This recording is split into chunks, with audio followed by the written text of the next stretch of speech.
नमस्कार।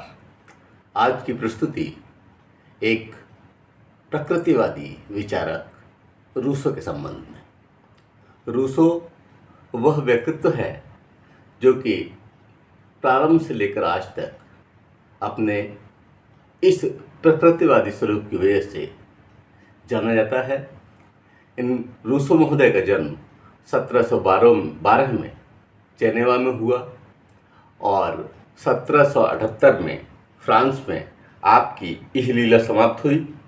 लेकिन इन्होंने इस 1712 से लेकर 1778 के कालखंड में इतना कुछ जिया और इस तरह से जिया कि वह आज भी श्लाघनीय है और लोगों के बीच रखने लायक है, क्योंकि परेशानी से प्रारंभ हुआ जीवन परेशानी में समाप्त हो गया। तो सबसे पहले जानने का प्रयास करते हैं कि इन्होंने किस तरह से अपना जीवन यापन किया। प्रारंभ रखता हूँ आपके समक्ष जीवन परिचय। Life introduction. रूसो का जीवन बहुत से विरोधाभासों का एक समुच्चय है। वह जेनेवा के एक साधारण कस्बे में पैदा हुआ, जिसकी माँ बाल्यावस्था में चल बसी और पिता ने उपन्यासों, कल्पना, संवेदना द्वारा उसे अकाल प्रौढ़ता प्रदान कर दी। वह 2 वर्ष जेनेवा से बाहर रहा, जिसमें उसे प्रकृति के प्रति अनुराग जागृत हुआ। उसका निजी जीवन निम्न कोटि का रहा। काहली और बुरी संगति में उसने कई वर्ष व्यतीत किए। बाद में जीवन की कृत्रिमताओं से उसे व्यथित कर दिया, लेकिन इन सारी स्थितियों में वह अध्ययन करता रहा। वह उसकी निम्न कोटि की नौकरी के कारण जैसा भी रहा, कृत्रिमता के प्रति घृणा का स्तर बढ़ा और प्रतिक्रिया स्वरूप व्यर्थ सामाजिक आदर्श कृत्रिमता के आवरण में लिपटी चरित्रहीनता को जब उसने जनमानस के समक्ष रखा तो सुषुप्त जनमानस में क्रांतिकारी ज्वार आ गया और वह अकस्मात प्रसिद्ध हो गया। आप देखिए, वो मारा मारा फिर रहा था। पिता उसके ऊपर कोई ध्यान नहीं देता था और माँ बचपन में गुजर चुकी थी। ऐसी स्थिति में ऐसे बालक ने अपने साथ चिंतन को जोड़े रखा। हालांकि उसका व्यक्तिगत जीवन कैसा भी रहा, लेकिन उसने जनमानस को दिशा देने का कार्य प्रारंभ रखा और लंबे समय तक वह बेकार रहा। आज के लोग जो कि 30-32 साल में सोचने लगते हैं कि अब क्या होगा, वह काफ़ी समय तक 34 साल से ऊपर तक उसे कोई भी इस तरह का कार्य नहीं मिला जिससे कि वह स्थायित्व प्राप्त कर पाता। और ऐसी स्थिति के बाद भी उसने जो एक पत्र लिखा वह अचानक फेमस हो गया और वह प्रसिद्धि में आ गया। जेनेवा से प्रारंभ हुआ जीवन फ्रांस में आकर के प्रसिद्ध हुआ। अंततः वह एक अच्छे अध्यापक, नाटककार, संगीतज्ञ व लेखक के रूप में प्रसिद्ध हुआ। आप समझिए, इस प्रसिद्धि के कालखंड में उसने लगभग संपूर्ण जीवन को बहुत नज़दीक से देख लिया। इनके बारे में, जीवन के संबंध में जो कुछ भी यहाँ पर कहा गया वह बहुत ही संक्षेप में है और यह मैं समझता हूँ पूरा प्रकाश डालने में असमर्थ है। आगे कभी समय मिला तो पूरा जीवन पर ही एक वीडियो बना करके आपके समक्ष रखूँगा। अब आगे उसने अनेक महत्वपूर्ण ग्रंथ सृजित किए। आप समझिए कि तब से लेकर के आज तक 1712 से लेकर के आज 2022 चल रही है, तो आप समझिए लगभग 510 साल के बाद भी आज हम उसको याद कर रहे हैं। और उसका जीवन, उसकी जीवनचर्या कोई इतनी विशिष्ट नहीं थी जिससे कि वह याद रखा जाए, लेकिन फिर भी उसने जो कृत्य किया उसने उसे प्रसिद्ध कर दिया और जो कुछ उसने लिखा उससे एक तरह की क्रांति आ गई। आप समझिए, फ्रांस में वह लोकतंत्र का जनक माना जाता है, वहाँ की क्रांति का कारण माना जाता है। इनकी जो किताबें हैं उन किताबें और पेपर्स के बारे में एक संक्षिप्त जानकारी मैं यहाँ पर देने का प्रयास कर रहा हूँ, जिसमें कुछ की ईयर नहीं मिल पाई है।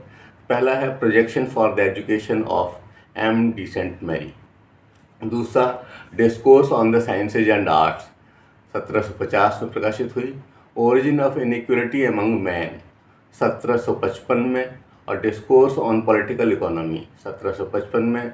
The new Heloise 1761, the social contract 1762, Emile जिसने कि इन्हें बहुत फेमस किया और जिसमें इन्होंने एमील और सोफिया की कहानी के माध्यम से अपनी बात को रखा और उसी के आधार पर हम इसका तमाम शैक्षिक विवेचन भी करते हैं यह 1762 में, सोशल इनइक्वलिटी 1754 में, और कन्फेशन ऑफ द विकार ऑफ सेवाएं, यह धर्म पर आधारित एक पुस्तक है और ये इन्होंने लिखी और इसके बाद इन्होंने कभी पीछे मुड़ करके नहीं देखा।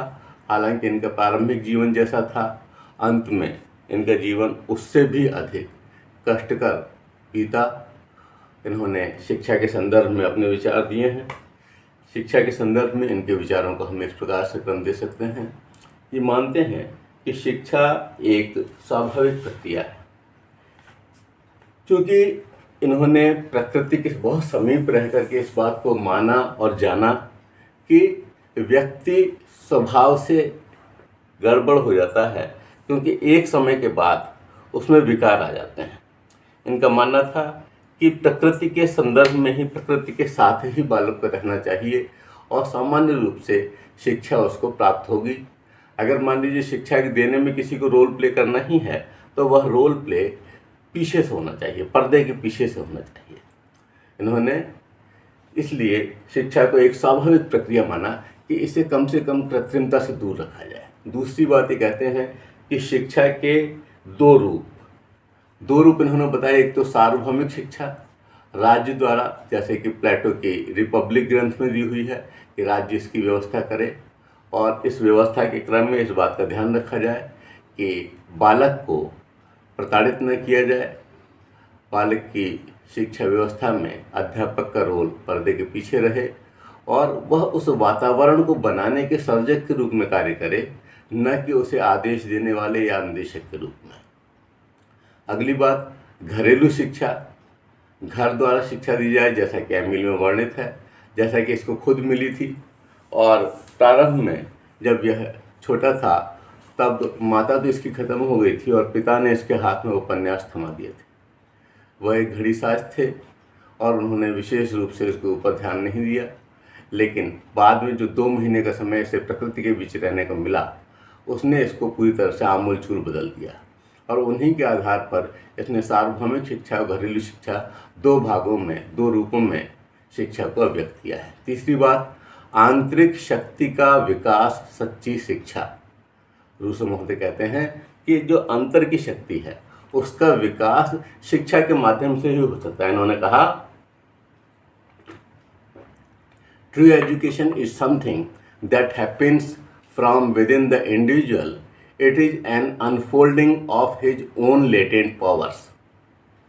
सच्ची शिक्षा वह है जो व्यक्ति के भीतर से होती है, यह उसकी अपनी गुप्त शक्तियों का प्रकटीकरण है। आप देखिए, ट्रू एजुकेशन उसको मानते हैं जो कि अंदर है, और आज की तमाम परिभाषा ये कहती हैं कि शिक्षा अंदर है और उसके लिए वातावरण बनाने का कार्य किया जाता है। और यही बात इन्होंने कहा कि सच्ची शिक्षा वह है जो व्यक्ति के भीतर से होती है, यह उसको उसकी अपनी गुप्त शक्तियों का प्रगटीकरण है। यानी कि जिस तरह से हम कहते हैं कि जब हम बहुत अधिक अधिगमित करते हैं तो वह अनकॉन्शियस माइंड में पहुंच जाता है और फिर हमेशा वहां से उसका प्रगटीकरण होता है। इन्होंने भी उसी बात को अपने शब्दों में कहा है। शिक्षा सभी के लिए आवश्यक। ये मानते हैं कि शिक्षा है सबके लिए आवश्यक, चाहे वो बालक हो चाहे वो बालिका हो, सभी को शिक्षा प्रदान की जानी चाहिए, ऐसा ही स्वीकार करते हैं। अगला बिंदु, ये कहते हैं शिक्षा का परम लक्ष्य सुव्यवस्थित स्वतंत्रता। अंततः स्वतंत्रता की प्राप्ति हो, वो हर तरह से स्वतंत्र रहे, उसके ऊपर अंकुश न लगे, ऐसा इन्होंने कहा। रूसो महोदय ने खुद ही लिखा कि वही व्यक्ति स्वतंत्र है जो उसी बात की कामना करता है जो करना चाहता है, और वही करता है जो चाहता है। अब देखिए कितने सरल शब्दों में और कितनी अच्छी तरह से बात की। इस तरह के शब्द ही तो ज्वार लाते थे लोगों के मस्तिष्क में।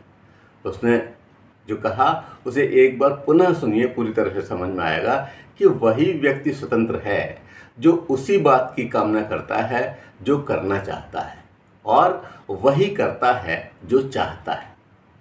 अगली बात, शिक्षा आयु के अनुसार। इन्होंने जो है जीवन को बांट दिया है। जो अधिगम का समय है, जो ज्ञान प्राप्ति का समय है, इसे इन्होंने 4 हिस्सों में बांट दिया है। इसमें पहला है शैशवावस्था, दूसरा है बाल्यावस्था, तीसरी है किशोरावस्था और चौथी है युवावस्था।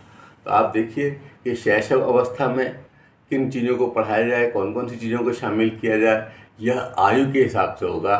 बाल्यावस्था में क्या बताया जाए, किशोरावस्था में क्या बताया जाए और युवावस्था में क्या बताया जाए, इन्होंने इस तरह से, जिस तरह के बोर्ड डिस्पैच 1854 ने स्टेप वाइज सिस्टम दिया था, इसी तरह से इनका भी ये लगभग स्टेप वाइज सिस्टम है। अगली बात, शिक्षा का उद्देश्य मानव को मानव बनाना। आप देखिए बहुत बड़ी बात है ये। अगर मान लीजिए हम इनके शिक्षा दर्शन, इनके शिक्षा के प्रति भावों को जानना चाहते हैं तो यहाँ पर ये एक बहुत ही बड़ी बात इन्होंने कही है कि शिक्षा का उद्देश्य मानव को मानव बनाना है। अब हमारे शरीर में, शक्ल में, आकार में तो मानव दिखाई पड़ते हैं, लेकिन अंदर अगर दानवीय गुण है तो वो मानव नहीं है। इसीलिए रूसो स्वयं कहते हैं कि मैं यह बात स्वीकार करता हूँ कि मेरे पढ़ाने के बाद वह सबसे पहले मनुष्य बनेगा, न्यायाधीश, सैनिक, पादरी बाद में। यह इतनी महत्वपूर्ण कोटेशन है कि आज भी अगर इस पर हम ध्यान देते हैं तो आप ये समझिए कि आज मानव के रूप में तमाम भेड़िए दिखाई पड़ रहे हैं, इसलिए जेलों में संख्या बढ़ रही है, इसलिए तरह तरह के विवाद हो रहे हैं, इसीलिए तरह तरह की हमें स्थितियां देखने को मिलती हैं। देश में रहने वाले लोग देश के ही संसाधनों को फूंक दे रहे हैं, क्यों कि वो कहीं मानवत्व खो बैठे हैं और कहीं इंसान नहीं रहे हैं। अगला बिंदु, शिक्षा प्राकृतिक शक्तियों का विस्तार। आप ये समझिए कि मानव में प्राकृतिक शक्तियां हैं, प्रकृति से वह प्यार करता है और प्रकृति उसे बहुत अच्छी तरह सिखाती है, इसलिए उसमें जो है शिक्षा प्राकृतिक शक्तियों का, उन्हीं शक्तियों का विस्तार है। उन्होंने स्पष्ट रूप से कहा कि यह प्राकृतिक शक्तियों का एक विस्तार है, न कि सूचनाओं का एक संग्रह। यह स्वयं जीवन है, न कि बाल्य जीवन की रुचियों एवं विषमताओं से दूर भावी जीवन की एक तैयारी। मैं समझ, जो कुछ उन्होंने कहा है बहुत स्पष्ट और बहुत सरल शब्दों में कहा कि यह प्राकृतिक शक्तियों का एक विस्तार है, न कि सूचनाओं का एक संग्रह। यह स्वयं जीवन है, न कि बाल्य जीवन की रुचियों एवं विषमताओं से दूर भावी जीवन की एक तैयारी। तो ये इसे एक्सप्लेन करने की आवश्यकता नहीं है, बहुत ही सरल शब्दों में। और यहाँ पर देखिए मैंने इसको एक लेक्चर के रूप में अपनी डायरी में नोट किया है और उससे ही मैंने इसको यहाँ पर लिखा है। आगे इसी में मैंने हिंट के लिए लिखा हुआ है, भाषा और भूगोल थोपना गलत। ऐसा नहीं है कि ये भाषा और भूगोल पढ़ाना नहीं चाहते, भाषा और भूगोल पढ़ाना चाहते हैं, लेकिन पढ़ाने के लिए तरीके क्या हों, वह प्राकृतिक होना चाहिए। ऐसा ना हो कि ज़बरदस्त रटने वाली व्यवस्था की जाए या फिर पुस्तकों को उसके ऊपर थोप दिया जाए। भाषा को, चूंकि वह माध्यम है, उसके बिना कुछ समझ में नहीं आएगा, इसलिए भाषा भी बताई जाए और साथ साथ भूगोल को भी बताया जाए, लेकिन थोपा ना जाए उसके ऊपर, वह उसे बोझ ना समझे। और इसलिए बहुत आवश्यक है कि इसको थोपने से बचा जाए और सामान्य रूप से, सहज रूप से बच्चा स्वीकार कर सके, उस तरह से इसके ज्ञान को प्रदान किया जाए। अब हम विचार करते हैं शिक्षा के उद्देश्यों पर कि कौन कौन से उद्देश्य इसमें निहित हैं शिक्षा के उद्देश्यों में। तो इन्होंने व्यक्ति को अधिक महत्व प्रदान किया समाज की तुलना में, और इसीलिए शिक्षा के द्वारा व्यक्ति के व्यक्तित्व के विकास पर, खुद के विकास पर, स्वयं के विकास पर अधिक ध्यान दिया। और इसीलिए इनकी शिक्षा के उद्देश्यों में यह बात परिलक्षित होती है कि हर बात व्यक्ति के प्रति समर्पित है। यह आदमी जो है वो सोचते हैं कि जब पढ़ लिख कर के कोई व्यक्ति बनेगा तो वो पूरी तरह से प्राकृतिक होगा, झूठ से, दंभ से, स्वार्थपरता आदि बहुत सारे जो दोष हैं उससे वो दूर रहेगा, और नैसर्गिक और प्राकृतिक शक्तियाँ जो हैं उनका उसमें विकास होगा। और यही उसका विकास होना चाहिए। वह कई अवस्थाओं जैसे कि शिशु, बाल, किशोर और युवा, जो कि अभी बताएं कि 4 भागों में है, तो उनसे होता हुआ वह प्रौढ़ बनता है और आयु के विभिन्न स्तरों पर उसके शरीर में भी परिवर्तन होता है और उसकी मानसिक स्थिति भी बदलती जाती है। इस भिन्नता के आधार पर वो अलग अलग समय अलग अलग तरह की शिक्षा की बात भी करते हैं।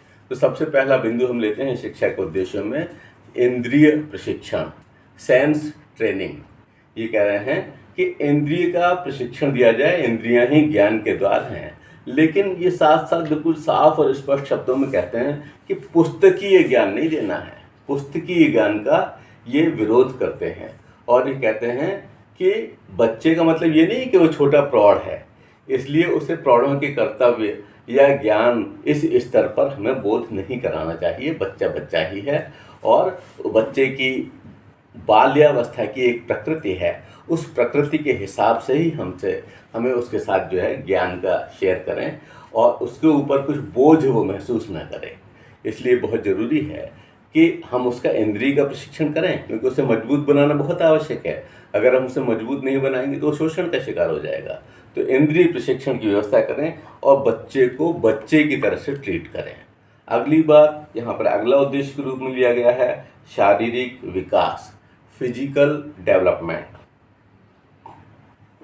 फिजिकल डेवलपमेंट बहुत आवश्यक है कि मनुष्य जो है वह एक प्राणी तो है ही, मनोशारीरिक प्राणी है और उसका मन भी इसी शरीर का हिस्सा है।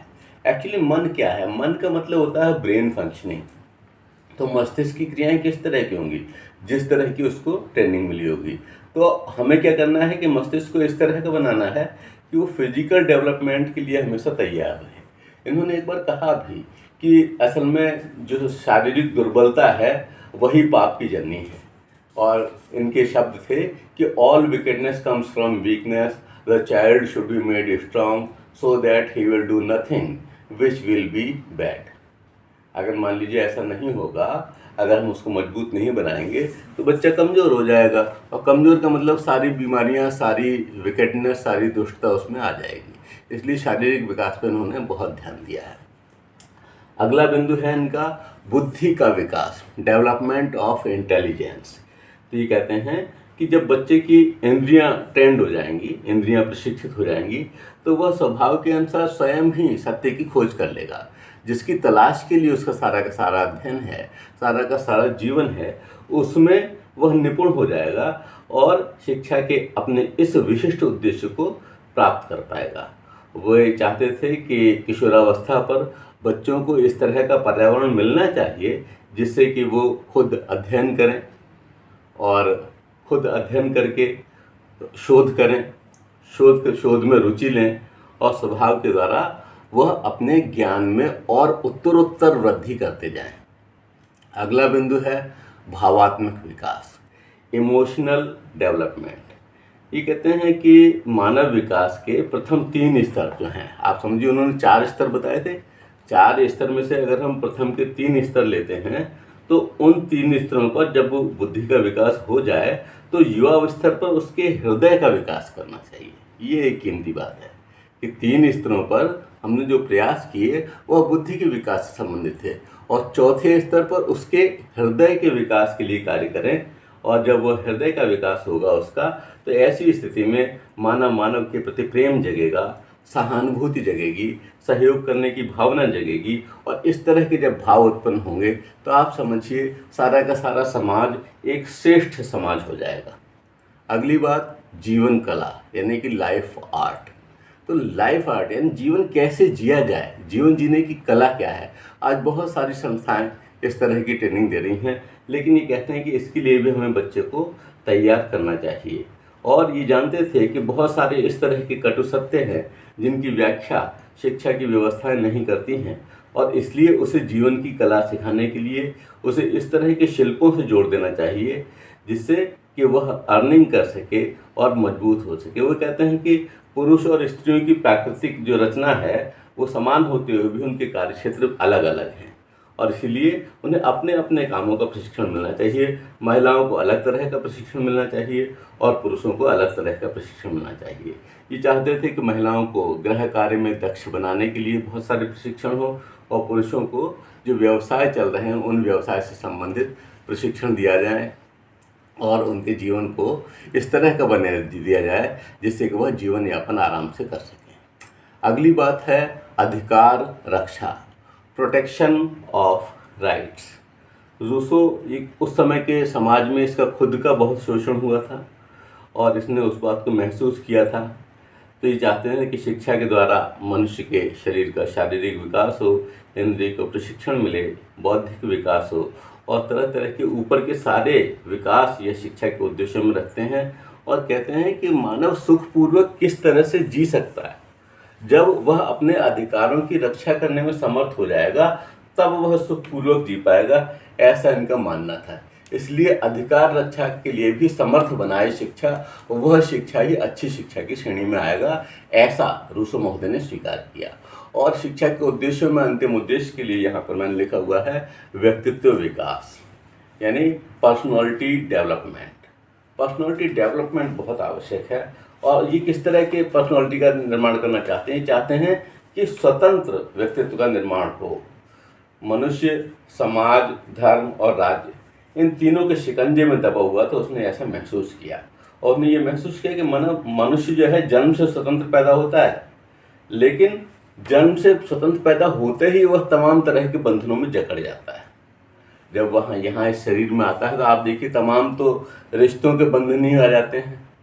वह किसी का बालक, कोई उसकी बुआ, कोई फूफा, कोई चाचा, कोई चाची, तमाम संबंध जो हैं वो उसको जकड़ लेते हैं, और समाज में फिर और संबंध उसको जकड़ते हैं, और इस तरह से उसकी स्वतंत्रता का हनन हो जाता है। तो आवश्यकता इस बात की है कि ऐसे पर्यावरण में मनुष्य के व्यक्तित्व का निर्माण होता है, वह स्वतंत्र नहीं होता। तो ऐसे प्रयास किए जाएं जिससे कि वह अधिकतम स्वतंत्र व्यक्तित्व का स्वामी बन सके। तो शिक्षा के इन उद्देश्यों को उसने समाज के बीच रखा, और यह उद्देश्य बहुत अधिक प्रसिद्ध हुए। अगली बात कि इनके हिसाब से पाठ्यक्रम क्या हो। ऐसा नहीं था कि इन्होंने कहीं कुछ लिख करके दे दिया कि पाठ्यक्रम में ये शामिल हो और ये ना हो। जो कुछ भी इन्होंने लिखा है और जो कुछ भी इनके लेटर्स छपे हैं, जो इनकी पुस्तकें हैं, उन सब का जब हम विवेचन करते हैं तो हम पाते हैं कि इन्होंने क्या देना चाहा है। तो रूसो महोदय ने पाठ्यक्रम को 3 भागों में बांटा है, और 3 भाग अगर हम इस दृष्टिकोण से देखें तो प्रकृति संबंधी विषय, मनुष्य संबंधी विषय और वस्तु संबंधी विषय कहे जा सकते हैं। तो प्रकृति संबंधी विषयों में ये कहते हैं कि प्राकृतिक विज्ञान और भूगोल आदि, यानी कि जो प्राकृतिक विज्ञान है वह पढ़ाए जाएं और भूगोल आदि का अध्ययन कराया जाए, जिससे कि बच्चा उनके बारे में जान सके। कैसे कराया जाए यह हम वहाँ पर विधियों में इसको एक्सप्लेन करेंगे। अगली बात, मनुष्य संबंधी विषय कहते हैं कि भाषा, मनोविज्ञान, सामाजिक शास्त्र, राजनीति शास्त्र, अर्थशास्त्र आदि का अध्ययन कराया जाए। यह उसे मनुष्य से मनुष्य बनाने में समर्थ होंगे और वह धीरे धीरे दक्ष हो जाएगा। अगली बात, वस्तु संबंधी विषय, भौतिक शास्त्र और पदार्थ विज्ञान इसके अंतर्गत आता है। अगर मान लीजिए हम इसी पाठ्यक्रम को जीवन की अवस्थाओं के आधार पर वितरण करना चाहें, तो जीवन की जो अवस्थाएं उन्होंने 4 अवस्थाएं बताई थी, तो चारों अवस्थाओं पर क्या क्या चीज़ पाठ्यक्रम में शामिल रहे वह यहाँ पर स्पष्ट करने का प्रयास है। तो पहली अवस्था थी वहाँ पर शैशवावस्था। तो शैशवावस्था में कहते हैं कि खेलना, घूमना, ऋतुओं को सहन करना और शारीरिक विकास ये रखा जाए। इससे क्या होगा कि उसका इंद्रिय प्रशिक्षण वगैरह हो जाएगा, और ये शैशवावस्था में इन चीज़ों को इसमें शामिल करना चाहते हैं। दूसरी बात, बाल्यावस्था में खेल कूद, नापना, गिनना, तौलना, संगीत, नृत्य, गणित, रेखा गणित, भूगोल, प्रकृति अध्ययन। आप ये समझिए कि सब कुछ पढ़ाना चाहते थे, लेकिन पुस्तकीय ज्ञान का अभाव ये पसंद करते थे, और निषेधात्मक शिक्षा को ये प्रतिपादित करते थे, निषेधात्मक शिक्षा के समर्थक थे। यहाँ पर मैंने निषेधात्मक शिक्षा पर स्टार लगाया हुआ है, इसको आगे चल कर थोड़ा व्याख्या करेंगे कि इन्होंने निषेधात्मक शिक्षा के संदर्भ में क्या कहा। तो आप देखिए, शैशवावस्था और बाल्यावस्था में इन विषयों के चाहते थे। अब आगे की 2 अवस्था में देखिए, किशोरावस्था में इतिहास, भूगोल, कला, संगीत, दस्तकारी, प्राकृतिक विज्ञान, निश्चयात्मक शिक्षा, सदाचार इसको शामिल करते थे। और युवावस्था में, युवावस्था आप देखिए कि उन्होंने, आप इस बात का ध्यान रखेंगे कि बुद्धि के विकास के लिए शुरू की 3 चीज़ें बताई, और चौथी जो युवावस्था है वह काय के लिए है, वह है हृदय के विकास के लिए। तो इसके लिए कौन कौन से विषय रखते हैं रखता हूँ आपके समक्ष। धर्म, नीति, इतिहास, कला, संगीत, यौन शिक्षा, प्राकृतिक विज्ञान, अर्थशास्त्र, राजनीति शास्त्र, सामाजिक शास्त्र। इसमें आप देख रहे होंगे कुछ विषय पहले भी हैं। तो उन विषयों का इससे ऊंचा स्तर इस युवावस्था में बताना है, और इसका उद्देश्य मुख्य रूप से था हृदय का विकास। अब इन्होंने नारी शिक्षा हेतु बताया कि गृह विज्ञान, संगीत, नृत्य, सिलाई बुनाई, धर्म नीति आदि जो है इन्होंने नारियों के लिए कहा। निषेधात्मक शिक्षा क्या है? तो रूसो महोदय के खुद के शब्द हैं। वो कहते हैं कि शिक्षा निषेधात्मक होनी चाहिए। निषेधात्मक शिक्षा का अर्थ आलस्य में समय बिताना नहीं है, बल्कि जो ज्ञान देने के पूर्व बालक के शारीरिक व मानसिक विकास के द्वारा उसे विचारशील बनाती है, वही निषेधात्मक शिक्षा है। इस शिक्षा के द्वारा बालक अपना अच्छा बुरा पहचानने में समर्थ हो जाता है। आज के ज़माने में जिसे आप कहते हैं निर्छीर विवेक, तो वो निर्छीर विवेक जागृत हो जाता है। इसलिए चाहते हैं कि शिक्षा निषेधात्मक होनी चाहिए। जो हमारे यहाँ की पुस्तकें, उसमें किसी पुस्तक में यह आया है, जैसे मान लीजिए उससे ये मत कहो साथ सीधे इम्प्रेसिव सेंटेंस के रूप में सत्य बोलो, बल्कि उससे ये कहना है कि झूठ मत बोलो। लेकिन यहाँ पर इन्होंने निषेधात्मक शिक्षा के आशय को बहुत अच्छे शब्दों में स्पष्ट किया है और इन्होंने कहा कि निषेधात्मक शिक्षा का अर्थ आलस्य में समय बिताना नहीं है, बल्कि जो ज्ञान देने के पूर्व बालक के शारीरिक व मानसिक विकास के द्वारा उसे विचारशील बनाती है, वही निषेधात्मक शिक्षा है। इस शिक्षा के द्वारा बालक अपना अच्छा बुरा पहचानने में समर्थ हो जाता है। रूसो तत्कालीन व्यवस्था से इतने अधिक दुखी थे कि उन्हें कहना पड़ा, आप देखिए कितनी कीमती लाइनें हैं, take the reverse of the accepted practice and you will almost always do right. शिक्षा के जितने प्रचलित सिद्धांत हैं उसके विपरीत कार्य करो, तभी तुम सही काम कर सकोगे। तत्कालीन व्यवस्था से इनका विरोधाभास, इनका विरोध इन दो लाइनों में पूरी तरह से स्पष्ट हो गया है और उन्होंने सीधे सीधे समाज को निर्देश दिया है। आइए विचार करते हैं इनके द्वारा अपनाई गई शिक्षण विधियों पर। Teaching methods. व्यवसाय की शिक्षा तथा हाथों का प्रयोग उसे प्रिय है। पुस्तकों में संलग्नता की जगह हाथों का काम उचित है। इस हेतु योजना पद्धति को एक रूप उसने दिया, एक रूप उसने समक्ष रखा। करके सीखना, योजना पद्धति का वर्णन उसने व्यवहारवाद से पहले ही कर दिया। आप समझिए, ये उसकी योग्यता का परिचायक है कि जिस समय प्रैग्मेटिज्म आया भी नहीं था, उस समय उसने योजना पद्धति पर बात की थी, और जबकि हम किलपैट्रिक महोदय को और तमाम लोगों को उसका जनक मानते हैं, जबकि योजना पद्धति पर उससे पहले ये बात कर चुका था।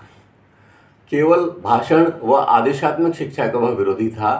भ्रमण द्वारा शिक्षा, प्रकृति निरीक्षण व स्व अनुभव द्वारा शिक्षण पर वह बल देता है। उसने स्वयं शोध व उपदेशात्मक शिक्षण विधि को भी स्वीकार किया। आप देखिए, ये इस तरह की शिक्षण विधियों को स्वीकार करने की बात कर रहा है जिससे बालक के ऊपर कोई स्ट्रेस भी ना आए, उस पर कोई दबाव भी ना आए, और वो ऐसा अधिगमित हो जाए कि उसे विस्मृत भी न हो पाए। जब हम भ्रमण द्वारा शिक्षा देते हैं, उसे स्थान पर ले जाकर के शिक्षा देते हैं, तो उसे अलग से फिर हमें याद नहीं रखना होता। इसी तरह से प्रकृति निरीक्षण और स्व अनुभव के द्वारा भी इसी तरह का अधिगम हमको प्राप्त होता है। तो इन शिक्षण विधियों को उसने स्थान दिया। अब गुरु और शिष्य के संबंध क्या हैं, इस पर इसके क्या विचार हैं। टीचर डिस्पाइल रिलेशनशिप, गुरु शिष्य संबंध, टीचर स्टूडेंट में क्या रिलेशनशिप हो, वह यहाँ पर वर्णित है। वह बाल केंद्रित शिक्षा पर अधिक बल देता है। अध्यापक शिक्षा हेतु वातावरण सृजित करें, उसकी महती भूमिका पर्दे के पीछे है। कृत्रिमता से हटाकर प्रकृति सानिध्य में लाने का कार्य अध्यापक का है। उसने ऐन्द्रिक विकास हेतु शिक्षक का आह्वान किया और कहा कि आप देखिए, बहुत कीमती लाइन है और उस काल में बहुत फेमस हुई। All wickedness comes from weakness, a child is bad because he is weak, make him strong and he will be good. सारे दोष कमजोरी से आते हैं। बालक कमजोर है इसलिए बुरा है, उसे बलिष्ठ बनाओ और वह अच्छा हो जाएगा। आप देखिए कि उसने बहुत सरल शब्दों में गुरु और शिष्य के संबंधों को बता दिया कि गुरु इस तरह का कार्य करें। उनका रोल हालांकि पर्दे के पीछे है, लेकिन बालक को बलिष्ठ बनाने का कार्य उसके माध्यम से हो, और इसके द्वारा एक सहज प्रेम, एक सहज स्वभाव, एक सहज व्यवस्था स्थापित हो जाएगी जो कृत्रिमता से बहुत दूर होगी। आइए अब विचार करते हैं अनुशासन पर। ये बच्चे को समाज से दूर प्राकृतिक वातावरण में रखना चाहते थे। इनका मानना था, ये लाइनें भी बहुत फेमस हुई, उन्होंने कहा कि everything is good as it comes from the hands of the author of the nature. Man meddle with it and it degenerates. सब कुछ अच्छा है क्योंकि यह प्रकृति के लेखक के हाथों से आता है। पुरुष इसके साथ खिलवाड़ करते हैं और यह पतित हो जाता है। ये कहते हैं कि जो कुछ भी सर्जक के हाथ से आता है, जो सृजन कर रहा है, जो सृजन करने वाली ताकत है, उसके हाथ से जो कुछ भी आता है वह परम पवित्र होता है। लेकिन यहाँ का वातावरण ही कालिमा युक्त है और इस तरह से यह उसके प्रभाव में आकर दुष्प्रभावित हो जाता है। जैसे यहाँ पर कहा जाता है कि काजल की कोठरी में कैसो हो सयानो जाए, एक ली की काजल की लागे है पे लागे है। उसी तरह से यह इतना अधिक अव्यवस्थित है, इस तरह का है जो कि उसकी प्राकृतिकता को ख़त्म कर देता है। इसलिए उसने कहा कि जब वह आता है वहाँ से, जो कि उसका ओरिजिन है, तब वह परम पवित्र होता है और मनुष्यों के बीच में आकर के सब कुछ जो है वो गड़बड़ हो जाता है। और इसीलिए इन्होंने स्वतंत्रता का सिद्धांत व प्राकृतिक परिणामों को स्वीकारने की बात कही। अब विद्यालय किस तरह का हो, ये चाहते थे कि प्राकृतिक वातावरण में विद्यार्थी स्वतंत्रतापूर्वक अध्ययन करें और अध्यापक उनके सहयोगी के रूप में कार्य करें, न कि अनुदेशक के रूप में। बच्चे को प्रेम पूर्वक सिखाएं, वह अधिकतम स्वतंत्रता प्रदान करें। या अपना ज्ञान नहीं दिखाना है, यह नहीं दिखाना है कि हम कितने बड़े विद्वान हैं, बल्कि ये देखना है कि बच्चे की स्वतंत्रता का हनन न हो और उसके सहयोगी के रूप में हमें काम करना है। तो इससे प्रेम और सद्भाव तो अपने आप विकसित हो जाएगा। हमें उसके अनुदेशक के रूप में, इंस्ट्रक्टर के रूप में काम नहीं करना है, उससे आदेशात्मक वाक्य नहीं कहने हैं, बल्कि बच्चे को प्रेम पूर्वक सिखाना है और उसे अधिकतम स्वतंत्रता प्रदान करनी है। तो अगर मान लीजिए हम इनके संपूर्ण कार्य की समीक्षा करें तो हर एक बिंदु की, शिक्षा के प्रत्येक अंग की अलग अलग व्याख्या हो सकती है और उनका अब आज के हिसाब में क्या उद्देश्य रह गया है और कहाँ तक वो सार्थक रह गए हैं, इन पर विचार किया जा सकता है। लेकिन आज हम भले ही काल के हिसाब से 510 साल गुजरने के बाद इस बात को कह रहे हैं, लेकिन उस काल में उसके विचार बहुत सार्थक थे और निश्चित रूप से उसने इतना व्यापक प्रभाव छोड़ा कि उसे अंत में तो फ्रांस से निकाल दिया गया। जब वहाँ पर क्रांति हुई, खूनी क्रांति, जिसका उसको जनक माना जाता है, तो वह सामान्य व्यक्ति नहीं था। उसने कुछ ऐसा अवश्य लिखा जिससे वहाँ के खून में ज्वार आ गया और अंततः वहाँ पर प्रजातंत्र की स्थापना हुई। तो वर्तमान परिप्रेक्ष्य में उनके कई विचार अर्थहीन हो चुके हैं, लेकिन उनका प्रकृति की ओर लौटो का नारा आज भी प्रासंगिक है। आज भी देखिए, ये हमें आंदोलित करता है, प्रकृति की ओर लौटो। आप देखिए, स्वामी दयानंद सरस्वती ने एक नारा दिया कि वेदों की ओर लौटो, और बहुत सारे भारतीय इसको नहीं जानते, लेकिन प्रकृति की ओर लौटो शब्द का उच्चारण करते ही हमारे जेहन में रूसो आता है। तो वह आज भी प्रासंगिक है और बाल केंद्रित शैक्षिक अवधारणाएं आज भी रूसो के विचार की प्रदक्षिणा करती हुई दिखती हैं। आप समझिए, बाल केंद्रित शिक्षा तो आज भी हम कहते हैं कि सबसे अच्छी शिक्षा है और बच्चों के प्रति समर्पित होनी चाहिए। जिनके लिए शिक्षा है उनके प्रति समर्पण ही तो हमें अधिगम कराएगा, तीव्र अधिगम। और उन्हें फ्रांस तो हमेशा लोकतंत्र के प्रणेता के रूप में याद रखेगा ही, लेकिन वह विचारक निश्चित रूप से क्रांति का पुरोधा था और उसने अपने काल में क्रांति का जनक के रूप में कार्य किया। आपने इसको सुना, बहुत बहुत धन्यवाद। Thanks thanks thanks.